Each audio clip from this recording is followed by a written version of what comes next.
Hi guys, welcome back to the channel. I thought I'd do a Decoding Daigo video. I get a couple of emails and I see a lot of posts on the forums asking, especially from beginner players, what's a good kind of base to play Ryu on, and there's no better base than watching one of the best players of all time.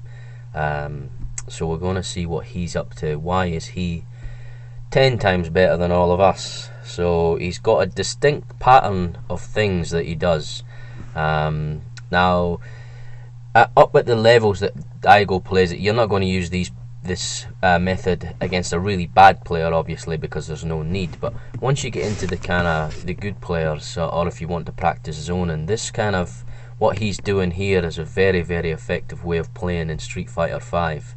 So this video is probably going to be a bit long, guys, and it's just going to be me talking. I couldn't there was just too much information to make one of those kind of tutorials that I make with the music and the words, so I just thought it'd be better explaining what's going on. So just, if you're not into these kind of long drones, you're probably better off kind of looking at my shorter videos. But strap yourselves in for the ride and we'll see what the big man's up to.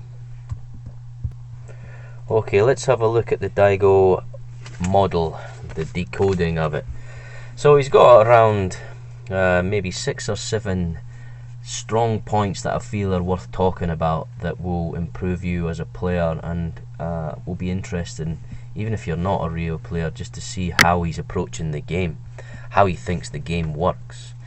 So the first one is fairly obvious, and we'll go over some statistics after the matches and I'll show you the comparisons of the numbers. It's not all about statistics, but his main poke, point number one is his main poke is the fireball. That's it. That's what he's poking with. He's not poking with anything else. He's deciding that I'm just going to use my strongest tool for poking, which is the fireball. Obviously, very, very good poke, longest reaching poke in the game. We can throw fireballs from outside the other character's longest reach, so that gives us a small advantage there if we're backing off. So he's poking with fireballs, close, far, staggering them out. That is 100% his main tool in most matches. Now that leads us on to number 2, which is the buttons. Now when you see the following matches, I want you to watch what he's pressing at the mid-range when the character approaches, and I'll tell you, it's nothing. He isn't pressing anything. He's deciding, I'm either going to fireball from outside of where you can reach, or I'm going to only press a normal if it's going to hit you. So he's not whiffing any buttons at all at the mid-range. Now the reason for this, when you have a think, is probably quite obvious. The first one being that Ryu's pokes are short and stubby. We are going to be always in a threat. You've probably seen that in my footsie video. We're always going to be a threat to push buttons when characters have longer buttons. The second reason is maybe a bit less obvious, but he doesn't want to get crush countered. That's when you start getting crush countered, and if you watch Daigo matches, he very, very rarely eats a crush counter. Now that's a lot of damage in a round of Street Fighter 5, the crush counter. And if he's not giving those people a chance to crush counter him, he's just saying, I'm not going to push anything. You're going to have to break me down some other way. So you'll see that that's a big part of the whiffing, not whiffing buttons at the mid-range. And the third reason is probably maybe fairly obvious to some people, is that if he's not pressing anything, if he's not throwing out a lot of actions, that means his reactions are going to be much, much better and cleaner than if he's doing things. So he's basically saying, I'm just going to camp here and see what you do, and then I'm going to react to that. So that's why Daigo's able to react to the dash ups and the whiffs just a bit better, because if you're not concentrating on doing anything else, it gives you much more time to anti-air, it gives you much more time to whiff punish something. So he's given himself a really, really great chance at stopping something that happens, and we'll see that when we look at some footsie matches. So number 3 is the dash. This is when he uses his normals. So if you watch Daigo, what I just said, he will fireball from, say, we'll call this zone 1, and he won't press anything inside that middle range zone, but when he wants to pressure the opponent, it will always come off the back of a dash. He wants to shut that distance down quick, so instead of throwing out normals into that void where they can get crush countered and punished, he's using a very fast 16 frame dash. Ryu has a very good dash to launch an attack, see what the opponent does, and then maybe back off and start again. So you'll do something like dash up, crouching medium punch, standing medium punch. If that counter hits, it links to sweep. You know the drill when you're up close. You'll mix it in with throws. So that's his third area, is that he's using his normals off of the back of the dash. Now the fourth point, he does have one button that he pushes in footsies, and with good reason. It's Ryu's standing light kick. Now behind every standing light kick, he's buffering either a fireball, an EX Tatsu, or an EX fireball. So when you see him throwing out a light kick, a standing light kick, there's another input in behind there. So if he catches someone whiffing in his face, he's going to cancel that into a special move on a counter hit. It will all connect. The EX moves will obviously link regardless.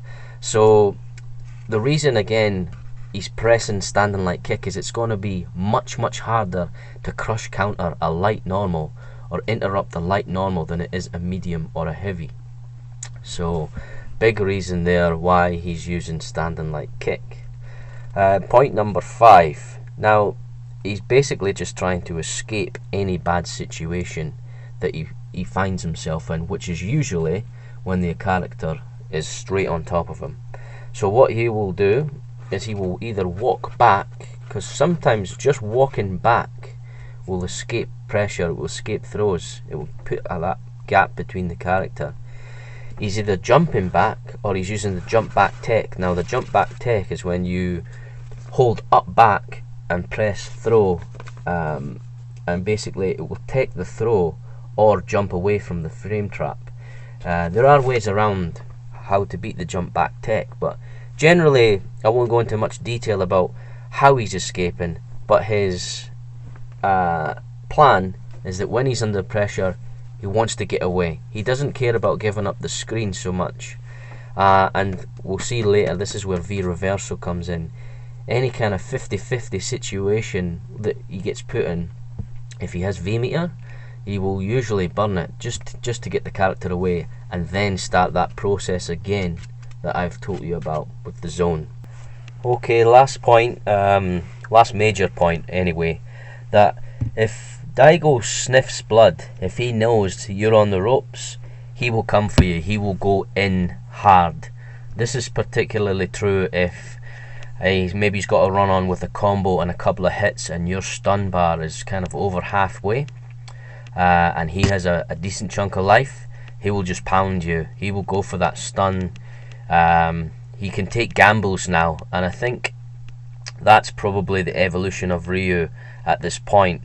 As whereas at the start of the game we said Takedo aggression seemed to be the way forward, his aggressive style worked. Daigo's lame style now seems to have developed a little bit better, but still incorporating that Takedo aggression. I think that is the best Ryu. A heavy zoner, frustrate them, get them kind of, really frustrated at losing little chunks of life here and there and running away, and then hit them hard when you do get a chance. Sort of a hit and run type character. So I hope you agree with me anyway there. Okay guys, just going to look at a couple of matches now, a couple of rounds. Try and look to see all these patterns happening. I've picked rounds obviously where they are more apparent. Not every round will be exactly the same, but these points seem to be the basis of his game. Look for the fireball poke, the whiff standing light kick to catch a stray poke, the dash up when he wants to pressure, the real lack of normals getting whiffed by him in the mid-range. Obviously what happens when he's under pressure, with he uses V reversal. One point that probably is worth mentioning, that he blocks a lot, and you should be blocking a lot generally in this game, because pushing buttons gets you in trouble, especially reuse buttons. So yeah, let's have a look and see what you think, and try and apply these techniques to your own game. See if you can incorporate them and see how you go. It's especially good for gimmicky matches like Birdie. You know, when you get hit by lots of gimmicks, it's because you're trying to push too many buttons. Just stick to this basic formula on especially those gimmicky matches, and I think you'll find you'll do a lot better. So let's have a look anyway. Final round. Fight. Hadouken. Hadouken. Hadouken. Hadouken. Hadouken. Hadouken. Hadouken. Hadouken. Fire.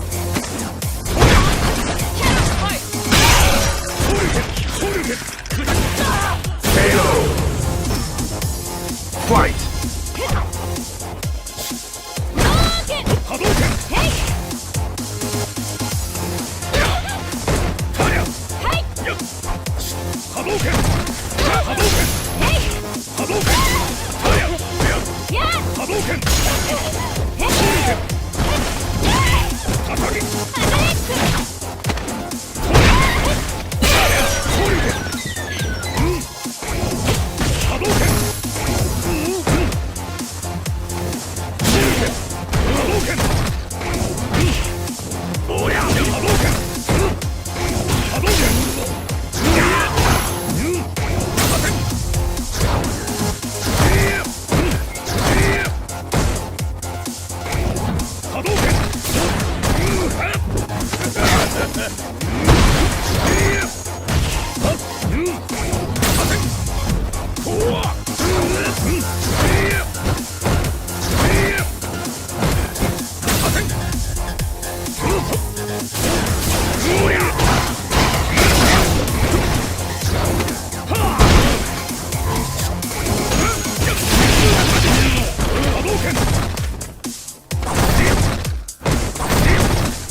Decoding, garde crush. Oh là là, j'aurais eu envoyer la max en garde pour garde crush. Ah, ça c'était foutrement bien joué, hein. Par contre ça consomme, hein. C'est un V8 américain. Ça boit de la barre, hein. Ça boit complètement de la barre, hein. La balayette contre balayette, il est à deux doigts du stun. Ariane fait un peu se fait complètement dominer. Ah ouais, il a bien fait de jouer propre, hein, Umehara. La propreté,